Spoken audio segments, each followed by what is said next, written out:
We good? Okay. It's Thursday afternoon, just finished with Susan Keogh actually today, who's in for Ciara Kelly on Lunchtime Live. We took your questions on air, but as we promise every week, the stuff we don't get to on air, we do come to Facebook Live and we give them afterwards. But we also like to get questions off you while we're on Facebook Live, because sometimes we do manage to get to them. So we're going to jump straight in. Let's take the questions. Let's come up with the first one. Owen, I want my money to work for me. If I have a lump sum to invest every year, about 5k to secure annual passive income, what are my options? Over the years, I will continue to add the investment, thereby increasing the passive income. Niall. Okay, so Niall has €5,000 a year, must be a bonus or coming from somewhere else, and he's just wondering, he wants to generate passive income. This is a really interesting thing. People talk about, so if you don't know what passive income is, just in case, generally passive income is income that you don't have to get out of bed in the morning to get. Whether you get out of bed or you don't get out of bed, it comes into you. So that's things like interest on a deposit account, or what most people jump to immediately is rent on a property. So rent on a property is when you get out of bed or not, the tenant still has to pay you the rent. And that is probably one of the best known passive incomes. But one of the things people don't actually realise is that shares pay what's called dividends. So if you own a little bit of a company, they pay out dividends, or most companies pay out dividends on a year-to-year basis. Dividends are to shares like rent is to property.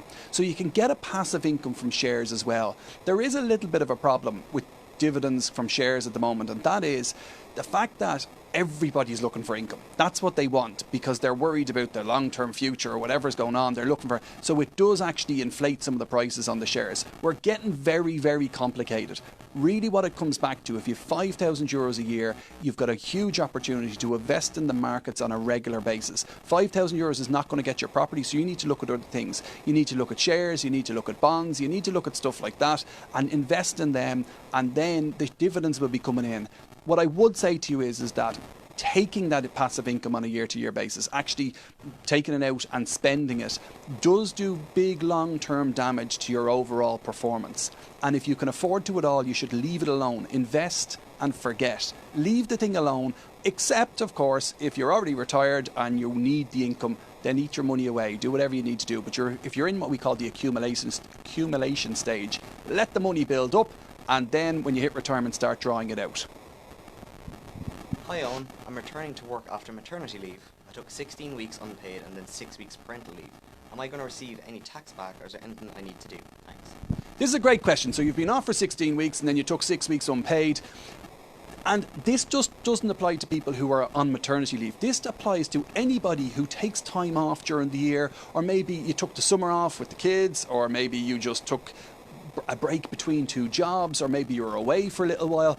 The way our tax system works in Ireland is a little bit archaic. What it does is it takes your tax credits. So you're allowed to earn a certain amount of money every year, and then when you go over that threshold, you go into the higher rate of tax. You've got tax credits that deduct your tax. In very simple terms, the tax system in Ireland assumes that you work equally throughout the year. That if you get paid weekly, that you're going to work 52 weeks. That if you get paid monthly, that you're going to work for 12 months.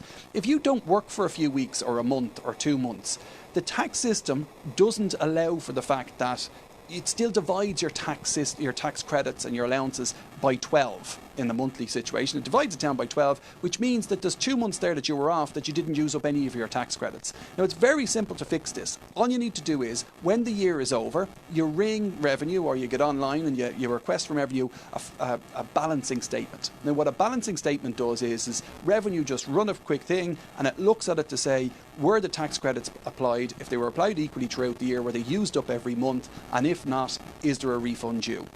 Not only that, it brings you on to something else. Most people who are PAYE workers, that's where you get your pay slip once a week and your tax a month, and your tax gets paid from your pay slip and you don't have to worry about taxes. Most people believe that they shouldn't or don't have to do a tax return when they're PAYE workers. You would be much better off if you did. There are things that you can claim in the tax system that you won't be able to claim if you don't do a tax return. The average tax return is said to be somewhere between €800 and €1,200 per person.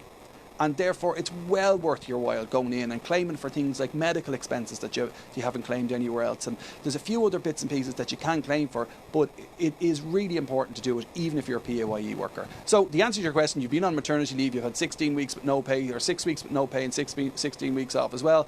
I would suspect that you are due a refund, and the easiest way of doing that is to go and get a balancing statement come the new year. If you really want the money now, go talk to Revenue and see if they can do something for you. Our next question comes from Paula in Galway. Myself and my husband have no private pension. I'm 48 and work full-time PAYE. He is self-employed. I have some savings. Should we both start a pension, and how do we go about it? Thanks. Okay, should you start a pension? Sometimes people ask me, am I too young for a pension? Am I too old for a pension? You're never too young, you're never too old. The question I would ask you is are you ever too young or too old to pay less tax? And that's what pensions do. It means you pay less tax. The fact that you have savings, you mentioned you were 48, I think you were 48, or your husband's 48. You mentioned 48 years of age, doesn't actually matter. It's never too late to start, it's never too early to start. The fact that you've got some savings put together, one of the things that we would often do is we take those savings on behalf of clients, we'd invest them, and we'd invest them in a long-term vehicle. And then on a year-to-year basis, we'd take the money from the savings and put it over into pension to maximise what you're allowed put into pension. As a self-employed person, if your husband is a sole trader, he'll be limited to, if you're in your 40s, you'll be allowed to put 25% of his salary into pension in your 40s. It goes up to 30% as you get a little bit older when you go into your 50s, and it goes all the way up to 40%. But he'll be allowed to put in at the moment 25% of his salary.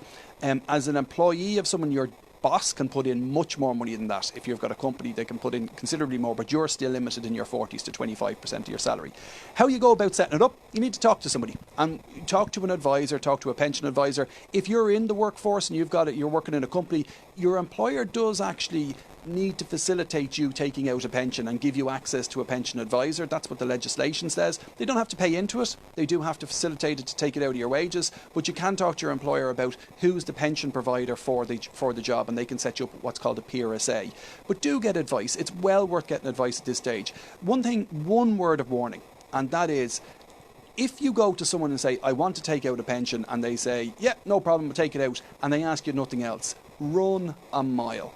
Somebody who's giving you good advice is going to want to look at everything to do with your finances, because if they don't, they could miss something. It's a little bit like going to your GP and saying, I have a sore knee, and the GP fixes the knee, and you walk out and you say, yeah, but you didn't do anything about my other sore knee and my 2 sore elbows. You need to get the full picture. Even though you're looking for a pension, it mightn't be the best thing for you, so you need to get an advisor who's going to look at everything for you. Go into the banks if you want, go find an advisor, look at the central bank register on the centralbank.ie and look at the register of advisors, or have a look at enough.ie. There's some advisors up there that I've done some work with in the past, and have a look around and see if you can find an advisor that suits you. Talk to them about fees, talk to them about all of that, but do get the pension started. You cannot continue to pay more tax than you need to. Owen, I'm 55. I have 250,000 that I've saved from my wages over the last 40 years. I have some in a deposit account and 50,000 of it in an investment account which makes no interest whatsoever. What should I do? Would it be advisable to buy an investment property with it rather than keeping it on deposit? Okay, so 250,000 has been accumulated throughout his working life or her working life. That's a serious amount of money to have accumulated up, and it's definitely an amount of money you need to get some advice on. Should you buy a property? Let's just think about that for a second. You are at the moment spread across deposit accounts, and you're not getting any interest on, or very little on interest on most of it. That is a really not the right place to be, because I think she said she was in her 40s, is she? 45 years of age. 45 years of age, the likelihood is if you've accumulated up that money that you're not going to spend it at any time in the next 5 years, or you're certainly not going to spend it all in the next 5 years, so you need to invest it. Maybe a good planner, a good advisor would actually work what we talked about in the last question, where we drip some of that into pension. I wonder where your pension position is right now if you have maximised that. Why do I keep going on about pension? It's because of the tax relief available to it. It's the only place where you put a tenner in or put €100 into the pension and you get €40 back in tax. So it costs you €60 to put €100 into the pension. It's an amazing, amazing investment opportunity that lots of people walk away from. In fact, 2/3 of us walk away from and don't do it all. So I would wonder about drip feeding that 250,000 over a period of time into pension and getting the tax relief. And think about it, like that 240, it would mean it would cost you could invest €250,000 into your pension and get 100,000 of it back in tax. Like, that's an incredible number if you do it over a long period of time. And I just think you need to look at those opportunities. But definitely, you do not want to leave that money in a bank account. It's the wrong place for it if you're not going to spend it in the next 5 years. Buying a house, 90% of our land and of our wealth is tied up in land and property. 90% of it in Ireland. It's an incredible figure that I robbed off David McWilliams, but it's an incredible figure, and we just have, I was going to say obsession, but just say a likeness for property. There's lots of other things going on in the world out there that might be a little bit less hassle for you. So Seamus is wondering, where should you go to set up a 60-40 bond, and is it possible to make a monthly payment rather than a once-off lump? Also, will the advisor know the best stock to invest in, or is there a given good? Brilliant question. Where do you go to set up a 60-40 bond? And actually, we've talked about banks, we've talked about brokers, we've talked about advisors, we've talked about different things. All these places where you go. But what you need to be careful of is charges. Transparency is key here. You need to know exactly what you want to be charged. A 60-40 portfolio, absolutely, it could be set up for as little as kind of £100 a month. It doesn't have to be a lump sum going into the start of it. And the reason why I use 60-40 portfolio all the time is it's what I call the no-brainer portfolio. It's the one that if you're getting no advice and you're doing it for yourself, just go with this and it'll work if you leave it alone, if you invest and forget. So by putting the money in with an advisor, with a bank, the first thing I want you to check on is when the money goes in, is 100% of your money being invested. This is in the industry what's called the allocation rate. Now, sometimes we see things called 95% allocation or 98% allocation or 100% allocation. Now, if you get 95% allocation on a €100,000 investment, that means there's €5,000 disappearing in fees or commissions or whatever else you want to call it. It's disappearing off the top and you're on the back foot immediately. You need to chase 100% allocation. That's the first thing you need to do. The second thing you need to do is make sure that the charges on it are, they're often referred to as an annual management fee, an ongoing charges figure, a TER. There's lots of different terminologies. They're all measuring certain different things. But in and around 1.5% is probably acceptable in the Irish market. You get it much cheaper if you were living in the US or something else, but it's probably acceptable. But make sure it's very transparent. Don't be afraid of fees. This is something that people are often, oh no, sure, if I go into the bank, they won't charge me a fee. You're going to charge me a fee. Yeah, but it's the overall long-term result that you're interested in, not the upfront fees or costs or commissions or whatever else. Commissions aren't the devil, by the way. Commissions are fine and they pay for certain things, provided there's full transparency with them. There was a very good second part to that question that I've missed there. You can't get the second part of that question. Will the advisor know the best stock to invest in? Okay, got it. Yeah, so the other part of the question was, will I know, I'm the advisor apparently, so will I know the best stock to invest in? Yeah. You invest in 13,500 of them. When we put portfolios together for clients, we invest across 13,500 different companies. That's the way to do it. You're not getting advice. You're doing this for yourself. So you don't want to pick one stock or one share. Picking less than 5 shares is not investing, it's betting. That's what it is. So you don't want to do that. That's how you blow up. When you look at what happened in 2008, 9, 10, 11, 12, when people were blown up, the one thing that they all had in common was when you scratched the surface, their finances were blown up because they hadn't diversified. 13,500 stocks, that's diversification. Knowing the best stock, I don't believe in the next big thing. There's only the last big thing. Don't fool yourself. You have another job. It's not fund management. I'm not a fund manager and I don't try and do it either. So just pick the broad benchmark, buy it, invest, forget. So our final question today is, what's the best credit card to get? It's for emergencies only and maybe for when we're on holidays abroad, topping it as you had previously recommended. Okay, so you're thinking about getting a credit card for being abroad and for emergencies and that type of thing.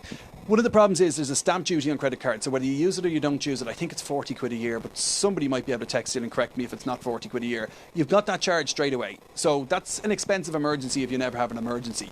The other thing is as I said on air earlier on, when someone else asked a different question around credit cards, they're just too tempting. They're too easy to put money on them. It's not, like, I would much prefer, and some people do this, where they have cash in a jar hidden in their house, and that's their emergency fund. Gone are the days where you can't use debit cards abroad.